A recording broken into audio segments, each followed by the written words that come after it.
So today we are going to cover our biotechnology class. तो उसमें further हमने पहले 2 क्लासें पढ़ चुके हैं हम कैसे सेल बायोटेक्नोलॉजी सेल बायोलॉजी है। आज हम थोड़ा सा उसको आगे शिफ्ट करते हैं। Today we will discuss about the difference between the plant cell और एनिमल सेल। ठीक है, और उसके बाद हम देखेंगे प्रोकैरियोटिक सेल क्या होते हैं, यूकैरियोटिक सेल क्या होते हैं, उनमें डिफरेंस क्या होते हैं। तो आइए स्टार्ट करते हैं। सबसे पहले प्लांट सेल और एनिमल सेल के बीच में आपको बताते हैं। मैं चीज़ें आपको थोड़ा सा बता देता हूँ। ये सारे जो हैं सेल ऑर्गेनेलीज होते हैं। मैं फॉर एग्जांपल बताता हूँ, इसको चीज़ को बोलते हैं साइटोप्लाज्म, जो चीज़ आपको हर तरफ सेल में फैली हुई दिख रही है। ठीक है, सेल वॉल होती है जो कि सेल की आउटर लेयर होती है, देखो आपको दिख रही है चारों तरफ, this is called as a cell wall. ठीक है, ये सिर्फ आप देख रहे हैं सिर्फ प्लांट सेल में होती है, एनिमल सेल में नहीं होती है चीज़ ये। नेक्स्ट इज सेल मेम्ब्रेन, जो सेल की मेम्ब्रेन है अंदर, दिख रही है आप, this is cell membrane. And this is called as a mitochondria, और माइटोकॉन्ड्रिया मैंने नीचे रखा भी हुआ है। This is called as a powerhouse of cell. ठीक है, इसको पावर हाउस ऑफ सेल भी कहते हैं। दूसरी बात कि इसमें खुद का डीएनए होता है। Mitochondria is the only cell organelles which contain its own DNA. Okay, next is buckle. Buckle is for example for storage purpose. ठीक है, अब एक चीज़ देखो, जो वक्कल है देखो जो वक्कल है हमारा प्लांट सेल का वो बड़ा है और साइड में है, लेकिन जो वक्कल है जो हमारा वक्कल है किसका, ये देखो एनिमल सेल का, वो छोटा सा है और साइड में है। ये डिफरेंस है, यूपीएससी में क्वेश्चन पूछा है ये। ठीक है, क्लोरोप्लास्ट होता है जो कि फोटोसिंथेसिस के लिए यूज़ किया जाता है, सिर्फ प्लांट सेल में होता है, क्योंकि प्लांट सेल ही अपना फूड खुद बनाते हैं। गोल्गी अपरेटस, ये भी एक टाइप की स्टोरेज फैसिलिटी है। नेक्स्ट इज न्यूक्लियस, जो बहुत इंपॉर्टेंट है। न्यूक्लियस आपको पता है, मैंने फर्स्ट 2 वीडियोस में आपको दिखाया है, nucleus is the brain of the cell. इसी में सब कुछ होता है, डीएनए इंफॉर्मेशन हम जो भी चाहेंगे। और एनिमल सेल का यहाँ है न्यूक्लियस, और न्यूक्लियोलस ये न्यूक्लियस के अंदर होता है, छोटी सी चीज़। ठीक, और उसके बाद ये देखिए, ये न्यूक्लियस है और न्यूक्लियस के अंदर न्यूक्लियोलस होता है। फिर राइबोसोम्स होते हैं, फिर ये ज़्यादा चीज़ें इंपॉर्टेंट नहीं हैं। अब एनिमल सेल में देखिए, एनिमल सेल में सबसे इंपॉर्टेंट चीज़ उधर भी थी, इधर भी देखते हैं, माइटोकॉन्ड्रिया, जिसको पावर हाउस ऑफ सेल बोलते हैं। पूरे सेल को जो एनर्जी चाहिए वो इसी से आती है। ठीक, नेक्स्ट इज सेंट्रियोल्स, ये ज़्यादा इंपॉर्टेंट नहीं है बट फिर भी आपको बता देता हूँ, for division of the cell के लिए यूज़ होता है। गोल्गी अपरेटस आपको बता दिया। नेक्स्ट द मोस्ट इम्पॉर्टेंट, शायद मैंने आपको नहीं बताया, लाइजोसोम्स बहुत इंपॉर्टेंट है। लाइजोसोम जो है डाइजेशन के लिए यूज़ होते हैं, सुसाइडल बैग्स भी इनको कहा जाता है। ठीक है, और बाकी चीज़ें सेम हैं जो अभी तक हमने देख ली हैं। Next is plant prokaryotic cell और यूकैरियोटिक सेल। ये डायग्राम है, सबसे पहले मैं आपको डायग्राम से आपको क्लियर करता हूँ। यूकैरियोटिक सेल ये है और ये प्रोकैरियोटिक सेल है। अब देखो, इसमें एक बहुत बहुत ही क्लियर कट डिस्टिंक्शन है जो आपको पता होना चाहिए।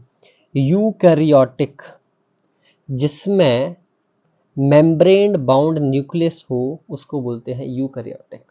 देखो मैं एग्जांपल देता हूँ, यहाँ देखो ये न्यूक्लियस है, न्यूक्लियस देखो, ये न्यूक्लियस, इसमें सेल मेम्ब्रेन बाउंड, जो न्यूक्लियस होगा उसके बाहर एक सेल मेम्ब्रेन होगी, और उसके अंदर जो हमारा न्यूक्लियोलस, जो भी क्रोमेटिन, डीएनए, न्यूक्लियोप्लाज्म, न्यूक्लियोलस हम कहते हैं।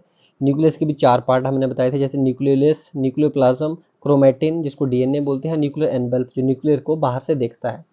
तो यूकैरियोटिक में ये चीज़ होती है, लेकिन आप देख पा रहे होंगे जो प्रोकैरियोटिक है उसमें जो हमारा बेचारा डीएनए है वो ऐसे बाहर है, ऐसे झूल रहा है, उसका कोई सेल मेम्ब्रेन बाउंड नहीं है। बस ये याद रखो, मैक्सिमम चीज़ें सेम होती हैं। मैं एग्जांपल देता हूँ, आपको थोड़ा सा बता देता हूँ यूकैरियोटिक और प्रोकैरियोटिक में क्या डिफरेंस है। डेफिनेशन आपको पता ही है। यूकैरियोटिक में एनी सेल जो कि कंटेन करती है क्लियरली डिफाइंड न्यूक्लियस और मेम्ब्रेन बाउंड ऑर्गेनेल्स, उसमें ये चीज़ नहीं होती है। ये मैक्सिमम मल्टी सेलुलर होते हैं, ये यूनिसेलुलर होते हैं। ठीक है, यानी कि सिंगल सेल पाई जाती है, फॉर एग्जांपल अमीबा।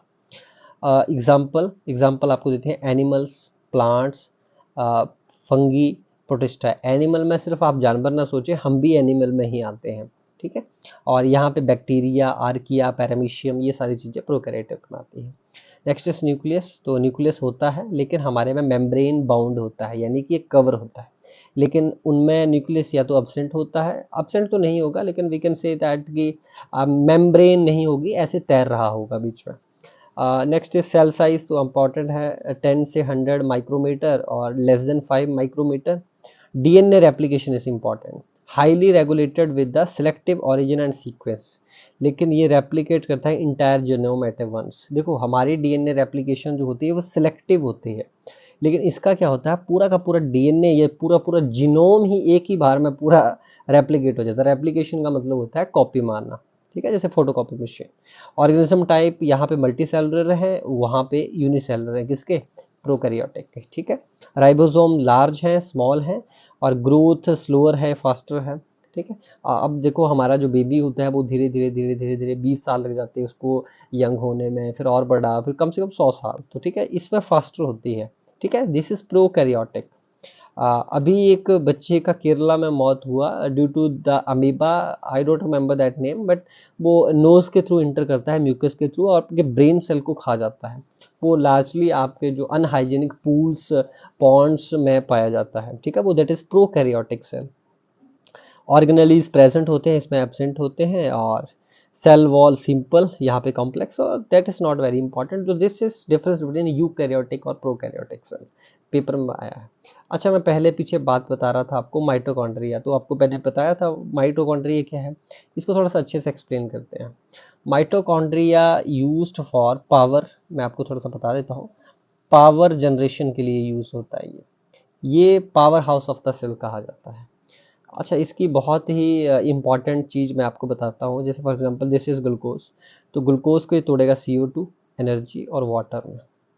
अब देखो माइटोकॉन्ड्रिया दिखता कैसा है, क्योंकि मैंने इसका डायग्राम इसलिए बनाया, इसकी एक आइट्रो मेम्ब्रेन है, सबसे बाहरी जो मेम्ब्रेन आपको दिख रही है, और बीच में राइबोसोम्स होते हैं। अच्छा, राइबोसोम्स क्या है, मैं उसको आपको जो नेक्स्ट चैप्टर है हमारा, उसमें हमारा सारा सेल ऑर्गेनेल्स को डिस्कस किया है, उसमें आपको बताएंगे। इसका डीएनए होता है, दिख रहा है आपको डीएनए यहाँ पे ऐसे बेचारा लेटा हुआ, this is DNA, this is all DNA. DNA means deoxyribose nucleic acid, ठीक है। और इनर मेम्ब्रेन, आउटर मेम्ब्रेन, और हमारा मैट्रिक्स है, तो दिस इज ऑल अबाउट, इससे ज़्यादा नहीं पढ़ना है आपको। डायग्राम इसलिए दिखाया ताकि आपके दिमाग में चीज़ें क्लियर रहें। Okay, that's all about. Next पे चलते हैं। अच्छा, ह्यूमन रिप्रोडक्शन पे देखते हैं अब। This is male organ, this is female organ. Organ not very important, but कई बार पूछ लेते हैं, तो आपको थोड़ा सा दिखा देता हूँ। ये ब्लैडर होता है, वहाँ पे यूरिन इकट्ठा होता है, दिस इज कॉल्ड यूरेथरा, ठीक है, जो बीच में से हमारा ये होता है, और this is called as a penis, this is called as a penis. This is testicles. Testicle क्या होता है, जहाँ पे हमारा स्पर्म फॉर्मेशन होता है, और प्रोस्टेट होता है यहाँ पे, और दिस इज वेस्ट रेफरेंस। और ये मेल का हो गया, फीमेल का भी आप देख लें, ये फेलोपियन ट्यूब्स होती हैं जहाँ से एग्स बनता है, और दिस इज यूट्रस, और this is vagina, this is cervix, this is ovary, ठीक है, नॉट वेरी इंपॉर्टेंट, बट हमें थोड़ा सा आइडिया होना चाहिए। अब हम ह्यूमन रिप्रोडक्शन सिस्टम देख रहे हैं, उसमें हम चलो अगले चैप्टर में देखते हैं हम।